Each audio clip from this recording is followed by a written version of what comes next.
ছিনতাইবাজদের দৌরাত্ম্যে অতিষ্ঠ হয়ে পড়েছে আগরতলাবাসী। পুলিশের ভূমিকা নিয়ে উঠছে প্রশ্ন। চুরির ঘটনা ছোট্ট পার্বত্য ত্রিপুরা রাজ্যে এখন নিত্যদিনের বিষয় হয়ে দাঁড়িয়েছে।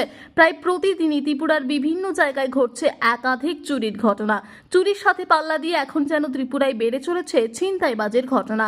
এবার ছিনতাইয়ের ঘটনা লক্ষ্য করা গেল আগরতলা শহরতলি ইন্দ্রনগর এলাকায়। ইন্দ্রনগর স্থিত হেপাটাইটিস ফাউন্ডেশন অব ত্রিপুরা কার্যালয়ের সামনেই এবার সংগঠিত হলো এক দুঃসাহসিক ছিনতাইয়ের ঘটনা। তাও আবার দিনের বেলায়। একটি বেসরকারি সংস্থায় কর্মরত নবনীতা আচার্য নামে এক গৃহবধূ রাস্তার পাশ দিয়ে হেঁটে যাবার পথে পেছন দিক থেকে বাইকে করে আসা এক ছিনতাইবাজ আচমকা ওই গৃহবধূর গলা থেকে 1 ভরি ওজনের স্বর্ণের চেন জোরপূর্বক ছিনিয়ে নেয়। পরবর্তী সময়ে গৃহবধূটি চিৎকার করতে করতে বাইকের পেছনে যাবার চেষ্টা করলে ছিনতাইবাজ পালিয়ে যায়। পরবর্তী সময়ে ওই গৃহবধূ স্থানীয় আগরতলা জিবি আউটপোস্টে অভিযোগ জানাতে গেলে দেখা যায় একই দিনে ওই এলাকাতে আরো বেশ কয়েকটি ছিনতাইয়ের ঘটনা ঘটেছে। কালকে বিকালে আমি অফিস থেকে বাড়ির দিকে যাইতেছি, তো এই জায়গার মধ্যে একটা স্কুটি থামানো। জায়গাটার নামটা? এই জায়গাটা হচ্ছে অমৃত স্টোরের ভিতরের গলি, কমলাকান্ত পাড়ার গলি। তো আমার বাড়ি হচ্ছে গ্যাসের এজেন্সির উল্টা সাইডে আমার বাড়ি। তো আমি এদিক দিয়ে যাইতেছিলাম, এখানে একটা স্কুটি থামাই নাচলো। আমি জানি কি ভাবতে ভাবতে এরকমভাবে হাইটটা ওই জায়গাটা অব্দি গেছি পরে একটা বাইক লিয়ে একটা ছেলে আছে, ফুল হেলমেট পরা, গ্লাস নামানো না, গ্লাসটা উঠাই নেই, মুখটা ঢাকায় না, ফুল হেলমেট পরা, হলুদ কালার একটা টি শার্ট পরে নাছিল।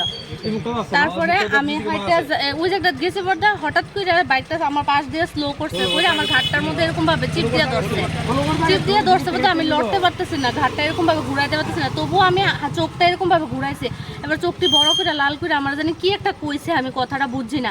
তারপরে আমার ঘাটটার মধ্যে যে হাত দিয়ে ধরছে বা হাত দিয়ে এই হাত দিয়ে আমার চেনটারে পেঁচাই আমার চেনটা ধরতে পারতেছে না, আমার শার্টের কলারের লেগে আমার ধরতে পারতেছিল না। তারপর আমার শার্টের কলারটা এরকমভাবে টান দিয়েছে, তাই না, টান দিয়ে সে এবার চেনটা এরকমভাবে খাবলা দিয়ে চেনটা লইয়া হাতটা এরকম সোজা করে আমার চেনটা তাই না হাতে ভেবে ঝুলতেছে এই জায়গাটা দিয়ে, তাই না টান করে গেছে গা।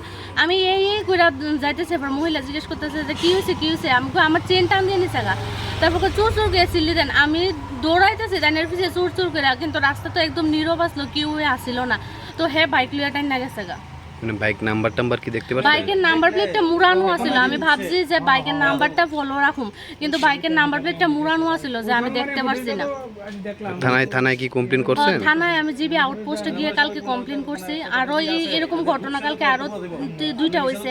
তো আমার সাথে আরেকজন আইছে, আয়া কমপ্লেইন করছে। তো তারা কমপ্লেইন বলতে কোনো রাখছে না, লিখিত কিছু রাখছে না, শুধু আমার নাম, অ্যাড্রেস আর কোনখানে ঘটনাটা হয়েছে ওইটা লেখা রাখছে। এমনি উনি কি একই ছিল বাইকে না? বাইকে উনি একদম একাই ছিল। ব্যুরো রিপোর্ট, পিবি বার্তা।